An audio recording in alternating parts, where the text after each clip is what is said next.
Hello everyone. In the last class, we were discussing about empirical formula and molecular formula.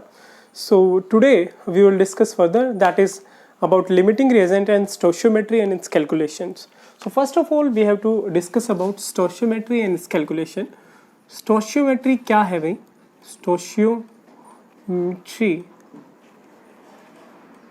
and calculation related to that. So calculations क्या रहेंगी और stoichiometry क्या है, हम उसकी बात करेंगे. स्टोशियोमेट्री बेटा हमारे पास होती है कि कोई भी पर्टिकुलर एलिमेंट जो है वो एलिमेंट अगर रिएक्ट करता है किसी दूसरे एलिमेंट के साथ तो कोई प्रोडक्ट बनता है. ठीक है. स्टोशियोन का मतलब हमारे पास यहाँ पे होता है नंबर से, और मीट्रोन का मतलब होता है मेज़र करना. तो चीज़ों को मेज़र करना कैसे? अगर मेरे पास दो चीज़ें रिएक्ट कर रही हैं और वो दो चीज़ें रिएक्ट करके कोई एक प्रोडक्ट बना रही हैं, तो कौन सा प्रोडक्ट कितने अमाउंट में प्रोड्यूस हो रहा है या फिर रिएक्टेंट मुझे कितना चाहिए, वो जो चीज़ें हैं वो हम स्टोशियोमेट्री में पढ़ते हैं. जस्ट से फॉर एग्जांपल, अगर मेरे पास मीथेन गैस है और मीथेन गैस को मैं बर्न करता हूँ, तो मीथेन गैस को बर्न करने से मेरे पास क्या बनता है? Methane plus O2 will give us carbon dioxide plus water. ठीक है भाई. अब मीथेन और O2 को, मीथेन को ऑक्सीजन के प्रेजेंस में बर्न करने से कार्बन डाइऑक्साइड और वाटर बना. सबसे पहले हमें क्या करना पड़ेगा? सबसे पहले हमें इसकी बैलेंस्ड केमिकल इक्वेशन लिखनी पड़ेगी. Balanced chemical equation. तो बैलेंसिंग ऑफ केमिकल इक्वेशन आप लोग 10th क्लास में बहुत डिटेल में स्टडी कर चुके हो फर्स्ट चैप्टर में. तो उसमें आप लोगों को कुछ खास नहीं, आपको ये देखना है कि राइट हैंड साइड में और लेफ्ट हैंड साइड में आपके पास कितने कितने एलिमेंट्स प्रेजेंट है. फिर आपको एक सूटेबल नंबर से मल्टीप्लाई करना है ताकि दोनों तरफ, जो रिएक्टेंट साइड है और जो प्रोडक्ट साइड है, उस तरफ नंबर ऑफ एलिमेंट्स इक्वल हो जाए. जैसे अगर मैं यहाँ की बात करूँ तो हमें O2 को मल्टीप्लाई करना पड़ेगा और यहाँ भी हमें वाटर को मल्टीप्लाई करना पड़ेगा 2 से. तो CH4 को अगर मैं 2 ऑक्सीजन से मल्टीप्लाई 2 O2 हमारे पास हो जाता है, तो carbon dioxide plus 2 water produce होते हैं. तो हमारे पास क्या हो गया भाई? 2 ऑक्सीजन 4 ऑक्सीजन, 2 दूनी 4 ऑक्सीजन, 4 हाइड्रोजन, 2 दूनी 4 हाइड्रोजन, 1 कार्बन 1 कार्बन. तो ये जो रिएक्शन है ये हमारे पास बैलेंस हो गई, क्योंकि दोनों तरफ एलिमेंट्स जो है उसकी क्वांटिटी या फिर नंबर जो है वो सेम हो गया. नाउ द क्वेश्चन कम, अगर मैं आपसे पूछता हूं कि मैंने मीथेन गैस जिसको मैं बर्न कर रहा हूं उसका कुछ अमाउंट से x ग्राम लिया और उस x ग्राम से मैंने पूछा कितना ग्राम जो है वो कार्बन डाइऑक्साइड प्रोड्यूस हुआ. x ग्राम का मतलब यहाँ पे मैं 5 ग्राम 6 ग्राम 7 ग्राम 50 ग्राम 100 ग्राम कितनी भी ग्राम मीथेन गैस ले सकता हूँ. तो इन दैट केस हम जो कैलकुलेशन करते हैं उसको हम बोलते हैं स्टोशियोमेट्रिक कैलकुलेशंस. ठीक है. अब हमारे पास भी आपको ये जो डिजिट्स दिख रहे होंगे जो हमने अभी आगे लगाए हैं, जिससे हमने अभी मल्टीप्लाई करा है, ये जो डिजिट्स है जिसके आगे कुछ मल्टीप्लाई नहीं करा हुआ वो क्या है आपके पास? वो 1 है. तो ये वैल्यू और ये वैल्यू 1 2 1 2, इसको हम बोलते हैं बेटा स्टोशियोमेट्रिक कोफिशिएंट. ये क्या कहलाते हैं? Stoichiometric coefficient. स्टोशियोमेट्रिक कोफिशिएंट बहुत इंपॉर्टेंट है क्योंकि इसी से हमारा जो law of conservation of mass है वो जो है वो इस पर्टिकुलर इक्वेशन पे लगता है, क्योंकि law of conservation of mass के हिसाब से जितना रिएक्टेंट बन रहा है उतना ही प्रोडक्ट बनना चाहिए. नाउ द क्वेश्चन कम कि अगर हमारे पास कितना भी अमाउंट मीथेन गैस है, आपसे कार्बन डाइऑक्साइड वाटर पूछा जा सकता है, आपसे ये भी पूछा जा सकता है कि मीथेन को कितने ऑक्सीजन के साथ रिएक्ट करें कि हमारे पास से for example 5 gram carbon dioxide बने. तो ये जो चीज़ें हैं, ये जो कैलकुलेशन है, ये हमारी होती है स्टोशियोमेट्री में. नाउ द थिंग इज कि अगर मैं कंसिडर करता हूँ कि मेरे पास मीथेन गैस है और वो ऑक्सीजन के साथ रिएक्ट कर रही है और हमारे पास क्या बन रहा है प्यारे बच्चों? Carbon dioxide and water produce हो रहा है. ठीक है. ये हमारे पास बैलेंस केमिकल रिएक्शन थी. तो इसको हम अलग अलग तरीकों से लिख सकते हैं. अभी अगर मुझे लिखना है कि मोल्स की टर्म में, मैं इसे मोल्स की टर्म्स में लिख सकता हूँ. मैं बताता हूँ मैं क्या लिख सकता हूँ. ग्राम्स की टर्म्स में, वॉल्यूम की टर्म्स में हम लिख सकते हैं. सबसे पहले हमें ये देखना पड़ेगा कि बैलेंस केमिकल इक्वेशन के हिसाब से हमें कितने मोल्स जो मीथेन के हैं वो कितने मोल ऑक्सीजन के साथ रिएक्ट कराना है.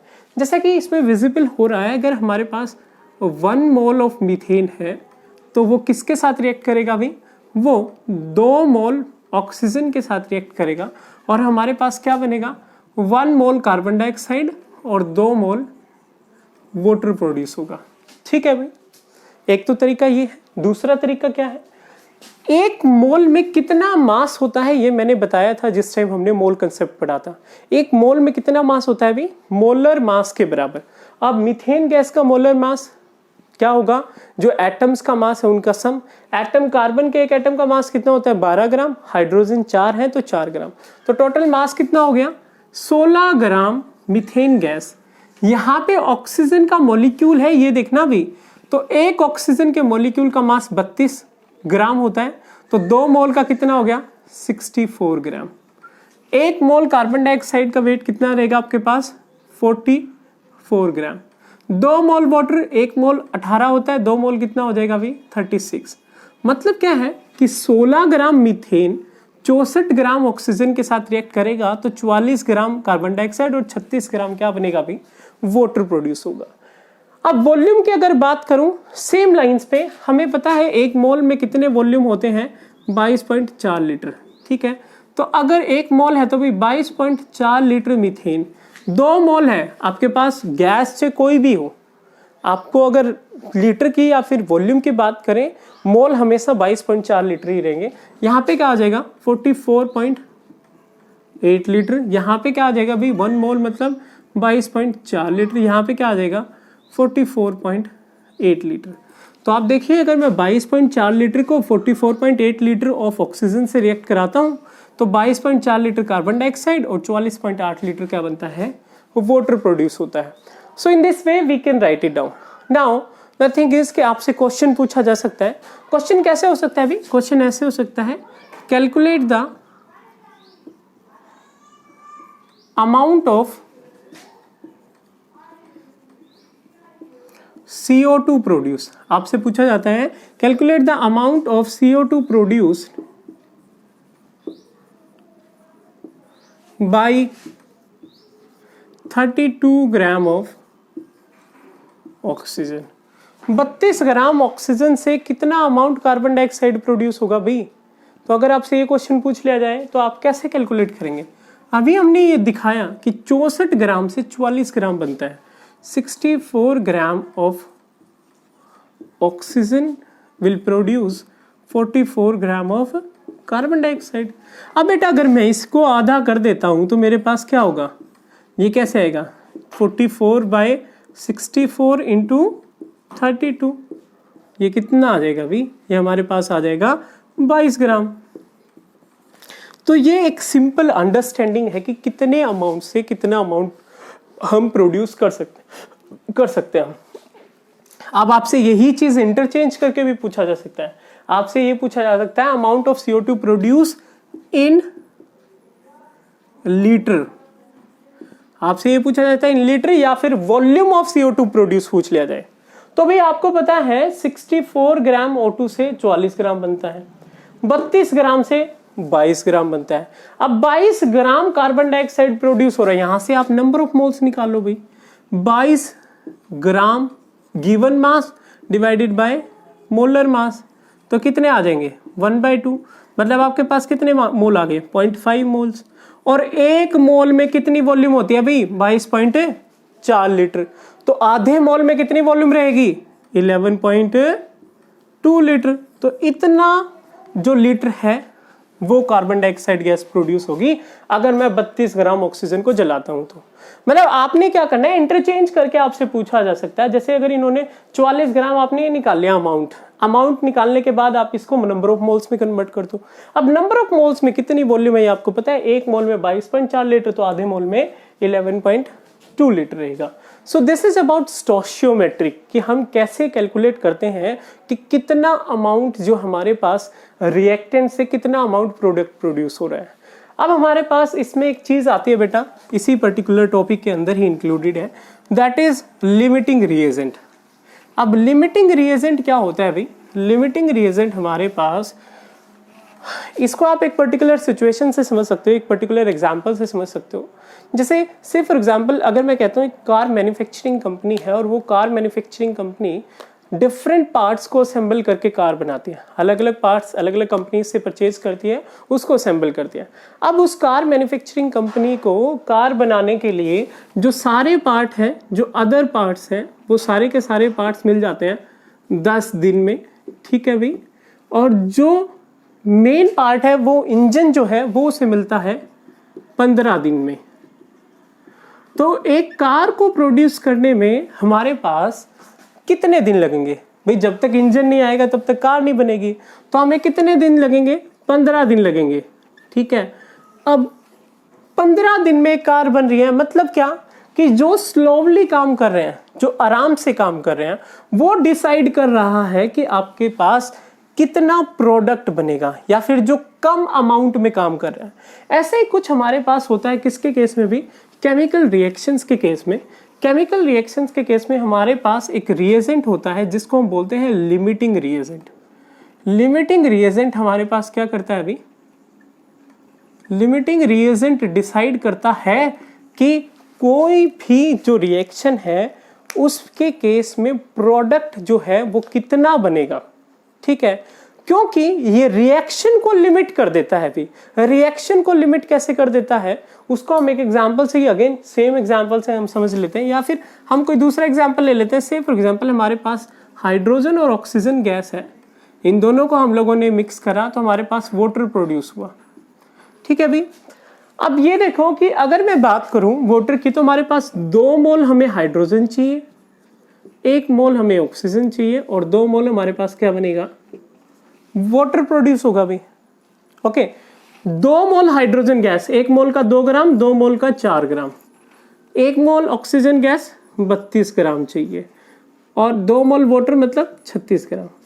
अब अगर मैं कहूं कि मुझे प्रोड्यूस करनी है, जो वाटर 36 ग्राम प्रोड्यूस हो रहा है वो 4 ग्राम और 32 ग्राम से प्रोड्यूस हो रहा है भाई। नाउ द क्वेश्चन कम कि अगर मैं इसके अमाउंट को आधा कर देता हूं, जैसे मैं इसे कर देता हूं 2 ग्राम, ठीक है भाई।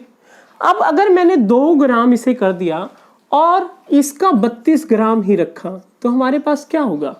हमारे पास जो ये ऑक्सीजन गैस है ये पूरी की पूरी रिएक्ट नहीं कर पाएगी भी, क्योंकि ये जो हाइड्रोजन है ये रिएक्शन को क्या कर देगा? ये लिमिट कर देगा और लिमिटिंग रिएजेंट की तरह काम करेगा।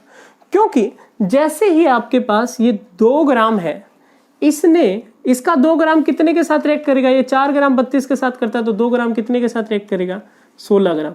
जैसे ही आपके पास 16 ग्राम ऑक्सीजन 2 ग्राम हाइड्रोजन के साथ रिएक्ट कर जाएगा, वैसे ही आपके पास ये जो रिएक्शन है स्टॉप हो जाएगी, क्योंकि इसके पास और रिएक्टेंट ही नहीं है। सो जो पर्टिकुलर रिएक्टेंट लिमिट करता है रिएक्शन को, उसको हम लोग बोलते हैं प्यारे बच्चों लिमिटिंग रिएजेंट। अब बेटा अगर ये डिसाइड करेगा कि प्रोडक्ट कितना बनेगा, तो आपके पास अगर कैलकुलेशन में पूछा जाए तो आपने सबसे पहले क्या कैलकुलेट करना है कि लिमिटिंग रिएजेंट कौन सा है, और लिमिटिंग रिएजेंट कैलकुलेट करके आपने क्या करना है? आपने अमाउंट ऑफ वाटर प्रोड्यूस निकालना है। अब 4 ग्राम से 36 ग्राम बन रहा था, अभी 2 ग्राम से कितना बनेगा? ऑब्वियस ही चीज है 18 ग्राम बनेगा, क्योंकि ये आधा हो गया तो ये भी आधा हो जाएगा। अब सेम लाइंस पे हम चाहे तो ऑक्सीजन को भी लिमिट करा सकते हैं। कैसे? यहाँ पे देखिए हमारे पास ये 4 ग्राम रिएक्ट करता है 32 ग्राम के साथ। नाउ द थिंग कम्स कि आपने क्या करना? आपने इसको 16 ग्राम कर दिया, ठीक है, और इसको 4 ग्राम ही रखा। अब आप सोच रहे होगे सर ये कम है तो ये लिमिटिंग रिएजेंट है। नहीं भाई, लिमिटिंग रिएजेंट अब ये काम करेगा क्योंकि इसका 4 ग्राम इसके 32 ग्राम के साथ रिएक्ट करता है, लेकिन हमने इसको 16 ग्राम कर दिया, तो ये कितना हो गया? ये आधा हो गया। तो ये 16 ग्राम 2 ग्राम के साथ रिएक्ट कर जाएगा और इसका 2 ग्राम क्या रह जाएगा भी? बच जाएगा। तो इस केस में लिमिटिंग रिएजेंट का काम कौन सा कर रहा है भाई? पहले केस में तो हाइड्रोजन कर रहा था, अब की बार क्या कर रहा है? ऑक्सीजन कर रहा है। अब आपसे क्वेश्चन पूछ लिया जाए, इसका अमाउंट कम कर दे और आपसे क्वेश्चन पूछ लिया जाए कि ये 30 ग्राम ऑक्सीजन से कितना ग्राम वाटर जो है वो प्रोड्यूस होगा, ये बताओ। सबसे पहले तो आपने लिमिटिंग रिएजेंट फाइंड आउट करना है, क्योंकि हमने ऑक्सीजन के अमाउंट को इससे कम कर दिया, इसीलिए ये हमारे पास क्या रहा? लिमिटिंग रिएजेंट रहा। अब लिमिटिंग रिएजेंट ये है तो ये डिसाइड करेगा कितना प्रोडक्ट बन रहा है। 32 ग्राम से कितना बन रहा था भाई, 32 ग्राम से बन रहा था प्रोडक्ट 36 ग्राम, तो 30 ग्राम से कितना बनेगा, 36/32 गुणा में 30। ठीक है, अगर आपको ये देख के ना पता चले तो you will do one thing, आप नंबर ऑफ मोल्स कैलकुलेट कर लें भी, और जिस पर्टिकुलर सब्सटेंस के नंबर ऑफ मोल्स कम है वो डिसाइड करेगा कि कितना प्रोडक्ट बनेगा आपके पास। So in this way we can calculate the limiting reagent, and limiting reagent will decide the amount of product produced. तो limiting reagent की definition क्या रहेगी भाई, it is a reagent which limits the reaction or decide the amount of product formed. So limiting reagent क्या है, it is a reagent which limits the reaction और decide how much amount of product is formed, मतलब decide how much product is produced, कितना amount आपके पास product जो है वो produce होगा। तो ये जो डिसाइड करे या फिर जो लिमिट करे रिएक्शन को, या फिर जो कम अमाउंट में प्रेजेंट हो, वो क्या कहलाता है, लिमिटिंग रीजन कहलाता है। So this is all about the chapter बेटा, फर्स्ट चैप्टर हमारा कंप्लीट हो गया है। Further in the next class we will discuss about our next chapter, that is structure of atom. Okay everybody, then we will meet in the next class. Thank you so much dear student.